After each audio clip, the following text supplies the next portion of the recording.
आइए आज हम देखते हैं भारत के भौतिक स्वरूप के बारे में।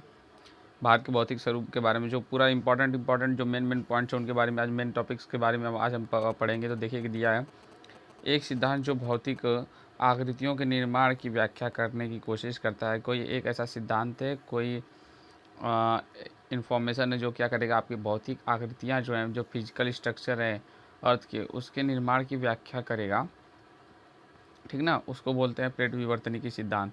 इस प्लेट विवर्तनिकी सिद्धांत के अनुसार यहाँ पे दिया गया, प्लेट विवर्तनिकी सिद्धांत के अनुसार पृथ्वी की उत्पत्ति जो हुई है वो परपट्टी, जो पृथ्वी की ऊपर पट्टी बनी है, जो उसकी ऊपरी परपट्टी है, ऊपरी वाला भाग है, वो 7 बड़ी प्लेटों से बनी है, जिसमें कुछ छोटी हैं कुछ बड़ी हैं।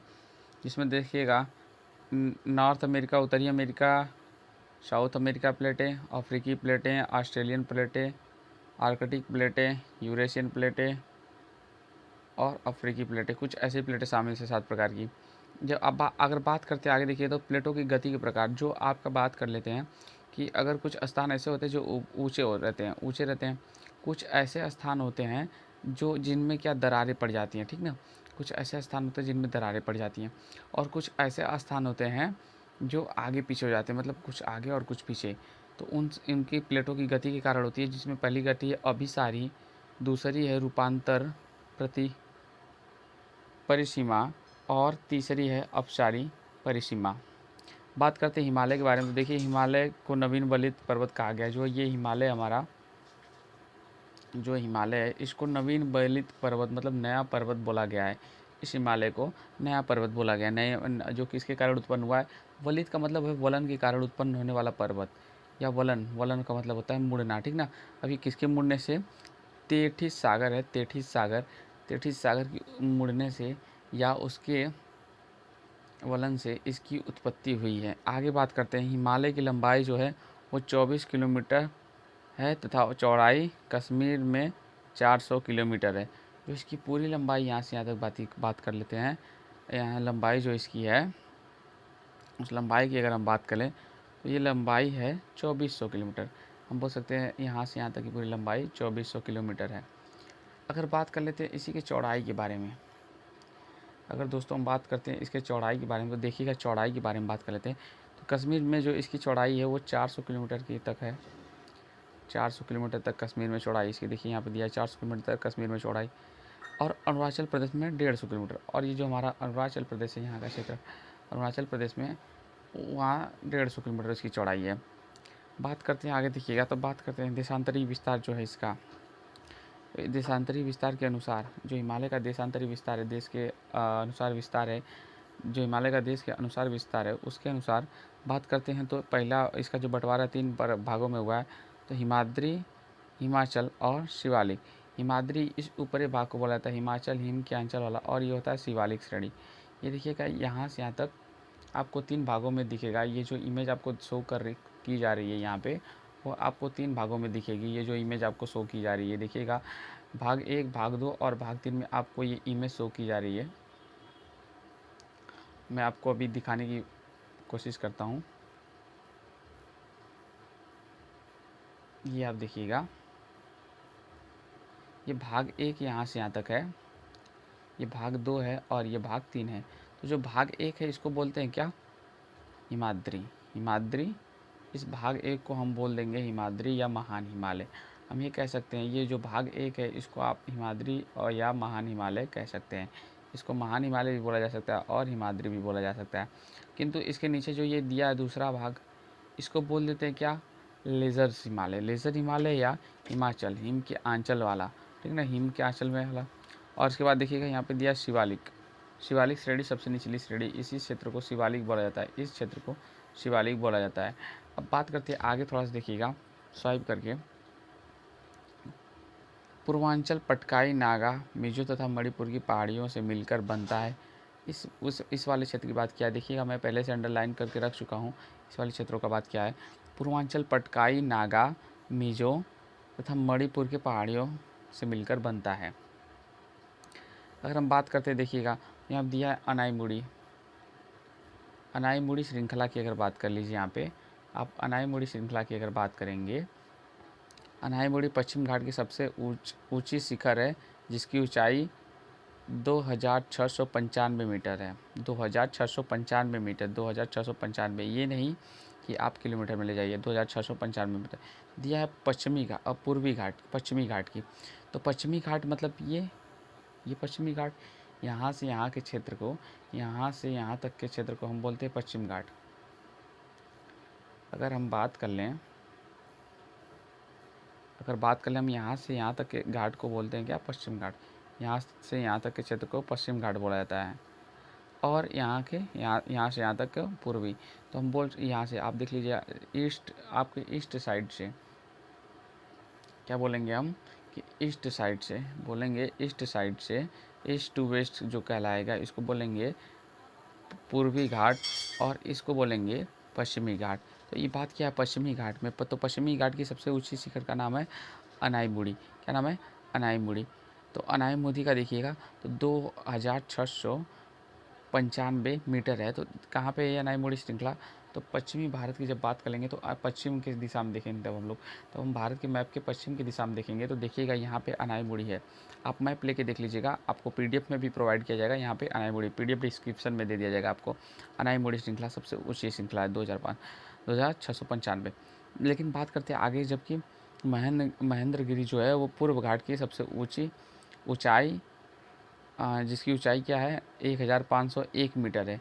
तो ये आप देख लेंगे पश्चिम घाट, जब पूर्वी घाट की बात करेंगे तो पूर्वी घाट में महेंद्रगिरी यहाँ पे दिया गया, आप सर्कल पैलेस करके दिखा दिया जाता है आपको कि देख लीजिएगा महेंद्रगिरी जो है यहाँ पे आपको दिया गया है। महेंद्रगिरी की बात करें तो ये आपका महेंद्रगिरी है, आपको पॉइंट आउट करके दिखाया जा रहा है, यह महेंद्रगिरी श्रृंखला है आपकी। किंतु थोड़ा सा जब आगे बात करते हैं हम, देखिएगा अब बात करते हैं दक्कन ट्रैप। तो दक्कन का ट्रैप मतलब वही दक्कन की पठार के बारे में, या दक्कन प्लेटू जो दक्कन का पूरा क्षेत्र है उसके बारे में बात करते हैं। तो उसमें देखिएगा दक्कन के क्षेत्र को आपको ग्रीन साइड में, भारत के पूरे मैप में ग्रीन में आपको दिखाएगा, और यहाँ पे लिखा है दक्कन ट्रैप्स। ये दक्कन ट्रैप्स जो है आप देखिएगा काप्रो, जबलपुर, पिछदूरा, आसिफाबाद, नागपुर, ये सब जो क्षेत्र है ये सब क्या है, ये दक्कन ट्रैप्स के हैं, मतलब दक्कन क्षेत्रीय इलाके हैं, ठीक है। जो दक्कन यहाँ पे कैसी मृदा पाई जाती है, और इस पूरे क्षेत्र में, इस प्रायद्वीपीय क्षेत्र में, इस पेनिनसुलर क्षेत्र में यहाँ पे लिखा गया है कि काली मृदा पाई जाती है। मैं बताया आपको, मैं बता भी चुका हूँ आपको, क्लास में जब अटेंड कराता हूँ तो मैं बता चुका हूँ कि जो प्रायद्वीपीय क्षेत्र है यहाँ पे कैसी मृदा पाई जाती है, काली मृदा भी कुछ क्षेत्रों से पाई जाती है। इस प्रायद्वीपीय क्षेत्रों से प्रायद्वीपीय नदियाँ गुजरती हैं, या यहाँ की जो नदियाँ गुजरती है अरब सागर से होकर या बंगाल की खाड़ी से होकर, ये जो नदियाँ यहाँ से गुजरती हैं उनको बोल दिया जाता है पेनिनसुलर रिवर्स या प्रायद्वीपीय नदियाँ। पेनिनसुलर रिवर या प्रायद्वीपीय नदियाँ बंगाल की खाड़ी से जो गुजरती हैं और इसके साथ साथ जो अरब सागर से गुजरती हैं। दोस्तों देखिएगा, इसके बाद बात करते हैं लक्षद्वीप की। देख लीजिएगा लक्षद्वीप का नाम लक्षद्वीप का नाम 1973 में पड़ा। इससे पहले इसका नाम लक्षद्वीप, मिनिका एवं एमनद्वीप कहा जाता था। लक्षद्वीप का कोई पूछेगा, अगर बता दिया कि लाक्षद्वीप या मिनिकाएँ अथवा एमिनद्वीप इसका नाम था, तो आप बता दीजिएगा लक्षद्वीप का, जिसका नाम बदला गया 1973 में, इसका नाम बदला गया। दोआब का मतलब क्या है, दोआब, तो दोआब मतलब दो नदियों के बीच का स्थान। जैसे कोई एक ये रिवर है और एक ये दूसरी रिवर है, और ये दोनों रिवर यहाँ से अपना अलग अलग रास्ते को जा रही हैं, तो इस बीच के क्षेत्र को बोलेंगे दोआब, जहाँ से दो नदियाँ अलग होती हैं या दो नदियाँ अलग अलग क्षेत्रों में जाती हैं, ठीक ना। बात करते देखिए दो नदियों के बीच की भूमि को बोलते हैं दोआब। बात करते हैं लैगून का, देख लीजिएगा तो लैगून झील, खारे पानी की झील, भारत में सबसे बढ़िया खारे पानी की झील जो है वो चिल्का झील है, जो कहाँ पे है, उड़ीसा में है, उड़ीसा में स्थित है। आगे बात करते हैं डेल्टा। तो देखिएगा नदी के सागर में मिलने से पहले उसके प्रवाह में हल्का सा अवरोध आने पर मलबे का निक्षेपण होने लगता है। इस अवसाद जमा होकर त्रिभुजाकार रूप ले लेते हैं। अब जैसे कि नदी दूर से प्रवाह करके आ रही है, मैं आपको बताने का प्रयास करता हूँ। यदि नदी दूर से प्रवाह करके आ रही है तो ये जब यहाँ पे हल्का हो जाती है, हल्का, तो इसमें अवरोध आ जाता है। ये अवरोध आने के कारण ये क्या करती है कि पूरे क्षेत्र के जो मलबे हैं या जो पदार्थ है, जो मटेरियल, उनको इकट्ठा करके लाती है नीचे लाते लाते, और ये क्या करती है कि डेल्टा का निर्माण कर देती है। किसका निर्माण कर, डेल्टा का निर्माण कर देती है। अब बात करते हैं आगे, देखिएगा हिमाचल में पाए जाने वाले प्रमुख दर्रे। तो हिमाचल में पाए जाने वाले प्रमुख दर्रे या हिमाचल का जो ये क्षेत्र था, हिमाचल आपको 3 श्रेणियों में बताया था। शिवालिक, तो ये हिमाचल का जो लेजर हिमालय है उसकी बात कर रहा है। काराकोरम दर्रा, रोहतांग दर्रा, बुर्जिल दर्रा, जोजिला दर्रा और पीर पंजाल दर्रा, शिप किला दर्रा। आदि सब उसी क्षेत्र से बिलोंग करते हैं। आप देखिएगा इंपॉर्टेंट क्वेश्चन आपको दिखाया जाएगा। ये देखिए दोआब का एक बता दिए हैं, दो नदियों के बीच की भूमि को कहते हैं दोआब। क्वेश्चन देखिएगा पहला, हिमालय के रूप में उठने के कारण किस समुद्र की समाप्ति हुई? तो बता देंगे टेथिस सागर के। टेथिस सागर के कारण हिमालय की उत्पत्ति हुई है। भारत में हिमालय के सबसे ऊंचे शिखर का नाम है कंचनजंगा। कंचनजंगा जो 8,598 मीटर ऊंची है। बात करते हैं उन नदियों के नाम लिखिए जिससे सबसे तंत्रों से उत्तर के विशाल मैदान का निर्माण हुआ है। तो सिंधु, गंगा, ब्रह्मपुत्र और उनकी सहायक नदियाँ। सिंधु, गंगा, ब्रह्मपुत्र बात करते हैं भारत के मैप के हिसाब से, तो देखिएगा मैं आपको बता देता हूँ। सिंधु नदी यहाँ से, माफ़ करिएगा, सिंधु नदी इस क्षेत्र से निकलती है और ये फिर इसके बाद गंगा भी और ब्रह्मपुत्र भी लगभग, ये सभी नदियाँ उत्तर के मैदान का निर्माण करती हैं। मैं आपको आगे बताने का प्रयास करता हूँ, थोड़ा सा इसको इरेज करके क्लियर कर लिया जाए कि अगर आपको कुछ समझा रहा है तो इस मैप पे मैं आपको समझा दूँ।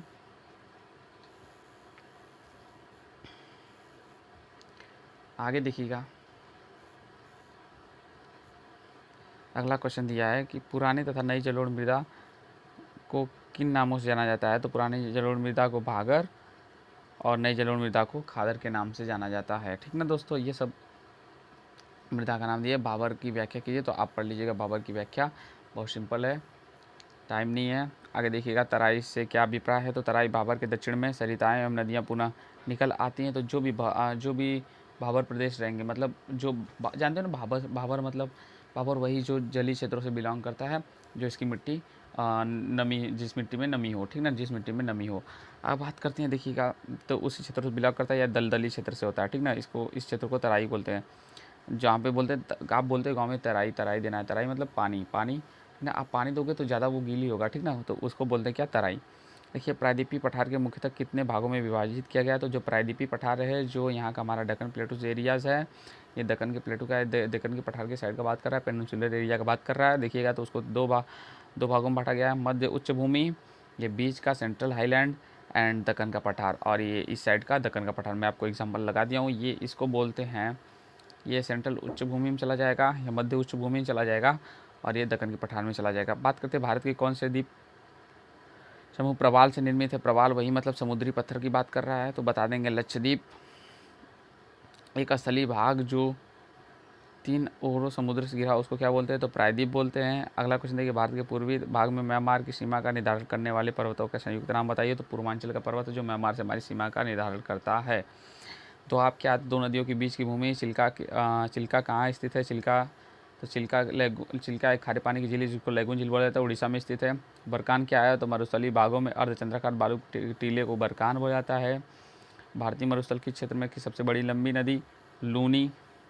भारत का एकमात्र सक्रिय ज्वालामुखी, तो उसका नाम है बैरन ज्वालामुखी, जो अंडमान निकोबार द्वीप समूह है। दोस्तों इसी के साथ साथ अगर वीडियो अच्छा लगा तो चैनल को लाइक सब्सक्राइब शेयर करना ना भूलें।